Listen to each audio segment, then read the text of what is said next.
Astra, let's talk a little bit about the idea of a solidarity state and sort of the challenges that we're facing at this moment to both, well, let's talk about the solidarity state, and then I want to talk about just sort of like assessing where we are on the left, because I think you outlined three sort of challenges that face us now. One, sort of the late stage capitalism, the neoliberalism, and Trump, just in terms of the authoritarianism, and it's going on around the world, but also the left, to the extent that we have one in this country, is about as fractured and on its, I think, so like heels in a way that it really hasn't been since this era of like post-Occupy. Yeah, yeah. Okay, so to begin with the solidarity state. I mean, Sorry, that was a big question.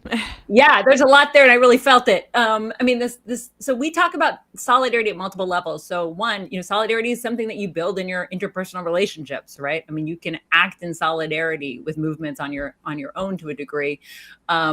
We also talk about it at the level of, institutions like unions and be they labor unions, tenant unions, debtors unions, other community groups. But we also think solidarity is something that can be implemented at the level of policy. So in this sense, solidarity is a means and an end. So it is the means by which ordinary people build power together, but it's also the end goal. We want to create a more solidaristic society. As a backdrop to this, so that it sounds less, utopian, I think it's important to recognize how anti-solidarity policies are built into the law as it currently exists, right? Like, we live in a society, capitalism is very anti-solidarity. It encourages competition, the accumulation of wealth and power in the hands of a few. It creates, a culture of zero-sum kind of scarcity.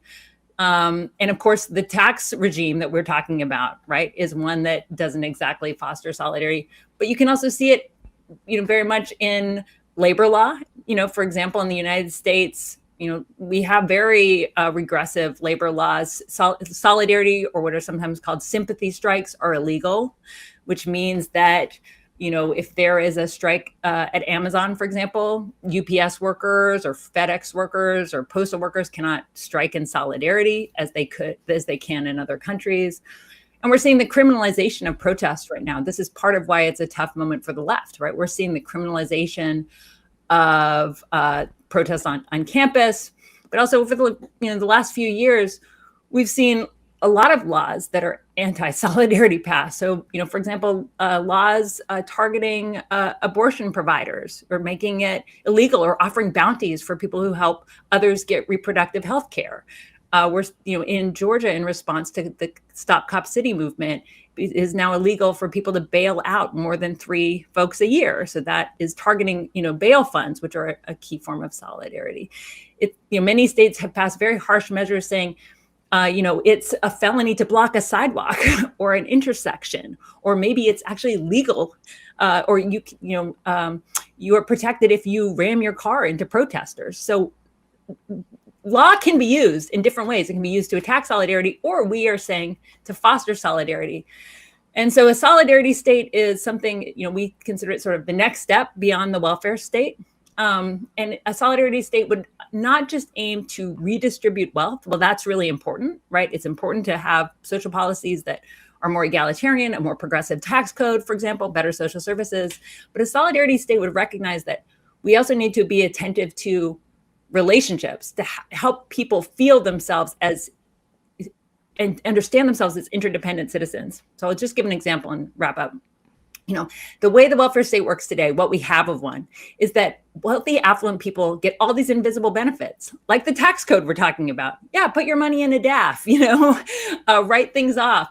Or, in a more sort of banal example is, you get a mortgage, you get your mortgage interest deduction. That's a huge subsidy to mostly affluent people. And people don't think of that as welfare. They just get these benefits.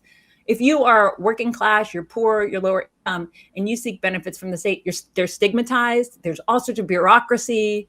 You're made to feel awful about yourself. And both of those extremes undermine solidarity. One part of the population is stigmatized, made to feel like they're takers. The other side just sees themselves as makers. They get all these invisible benefits, but they don't have to see that they're actually interdependent, right?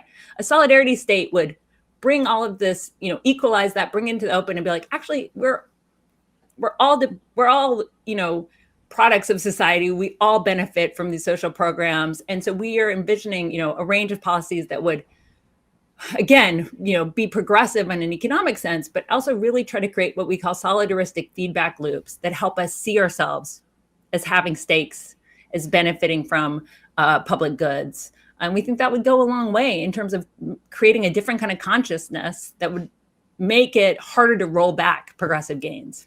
Yeah, and I think you cite Susan Mettler and her Submerged State, I guess her book actually, and so the idea is to make the state, the role of the state, less submerged, and both in practice and in perception, as to where we are. I mean, you mentioned also, the student protests, and one of the ways that solidarity was undercut, and Reagan had this idea, in addition to wanting to, provide tax cuts to people, but also saw the benefit of, if we raise tuition on University of California students, the stakes of their protest become a little bit more, a little higher. And like, you're wasting all this money. You're not, talk a little bit, Leah, about that sort of dynamic that exists. I mean, particularly in the context of what we've just seen. But I know also you guys write that student protests are super important, but they only have so much power because they're students, as opposed to economic power in their working. But talk about both those dynamics. Yeah, I mean, when you think back over the past decades, students have always been at the forefront of peace movements and the climate movement, so many important movements. And it's been interesting how their tactics have evolved from demonstrations to more recently encampments, divestment strategies. They've evolved, I think, as the left has evolved, and even electoral strategies. Many students were involved in the uncommitted movement during the Democratic primaries. And so I think all of this is really important. But as the example you cited, Reagan said, if it becomes too costly to go to school, the more expensive the more it costs to go to school, the less, and the more debt that you're incurring, the harder it is to take that time to protest and express your civil liberties. And so there was a direct correlation between the increase in tuition costs and student debt and the clampdown on the anti-war protests during that period. And so, yeah, I mean, and we've seen, it's just been the backlash, or the clampdown on students over the past months has just been incredible. But I think it's also been really inspiring that young people continue to see the interconnection between issues around war and peace, military budgets, climate justice, racial justice, and that they're, putting their lives on the line and incurring really significant costs for doing that. And I think we think that we should all be supporting them as much as possible. Astra, lastly, let's just focus in just a little bit more on the sort of like what we're seeing in the left at the moment, and even also considering the sort of like an expansive view on that from center to the left, because it feels like we're back into an era where we were 20 years ago, where there was sort of like centrists really making their bones, complaining about the left's tactics or their shrillness or whatnot, in part because there has been in the left, I think since Sanders' campaign ended in 2020, a sort of lack of focus, maybe, or in some respects, or a less of a singularity in terms of, it's not 99% versus one. It's maybe a bunch of different other things, although obviously that those concepts still exist. And in part, because there was some, policy victories, or at least a nod towards them from the Biden administration, more than I think a lot of people thought would be. Like, where are we on that in that area, and how do we get out of it and move into the next sort of era of a more cohesive left in this country? It's a big question. I mean, this is something we think about all the time.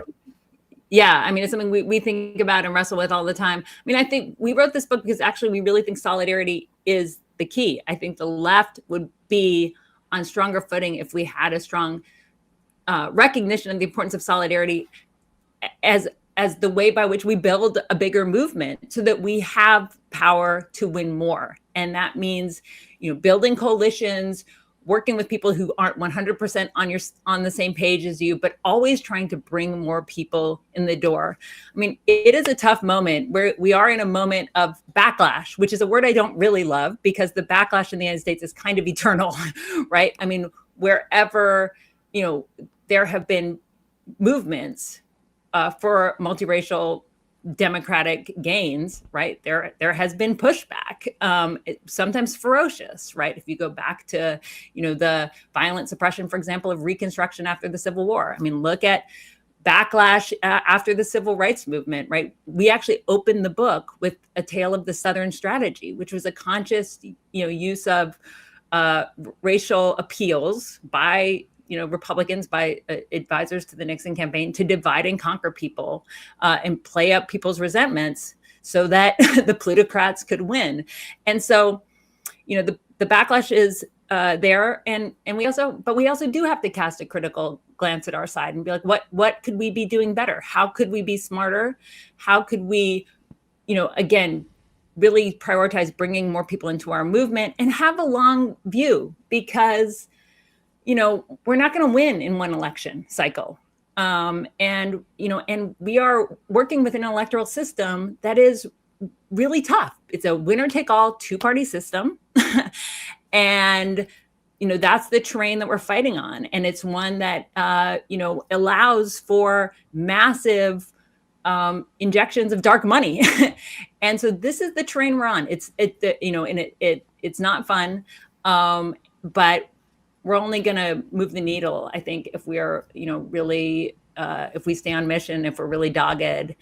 And I think we have to be alert to these divide and conquer tactics, and right now, I think there are both, there's the far right, attacking woke, right, and trying to turn woke into a slur and sort of put the,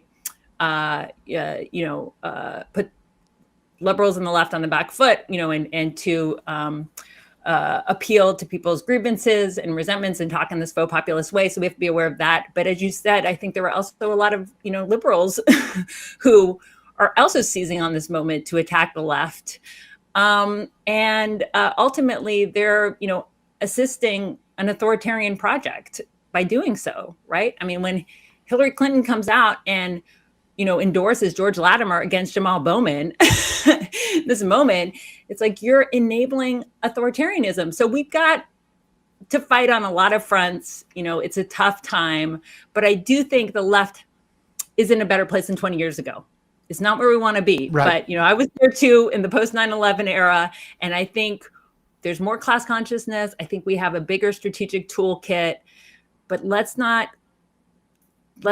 lose sight of the bigger goal, which is to build big, inclusive, powerful movements, and it takes work. And really, this is why the message of the book is organize, organize, organize, organize, build solidarity. It is the only thing that can save us, because we're not going to be able to outspend these guys. We're definitely not going to outgun them.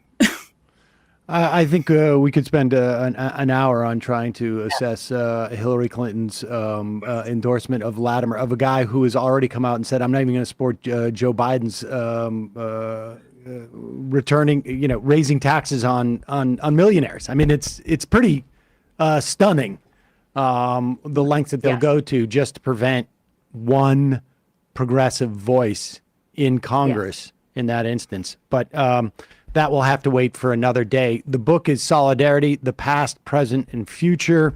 And we will put a link to that at of a world-changing idea. We'll put a link to that in our YouTube and podcast descriptions and at majority.fm. Astra Taylor, Leah Hunt-Hendrix, thank you so much for your time today. Really appreciate it.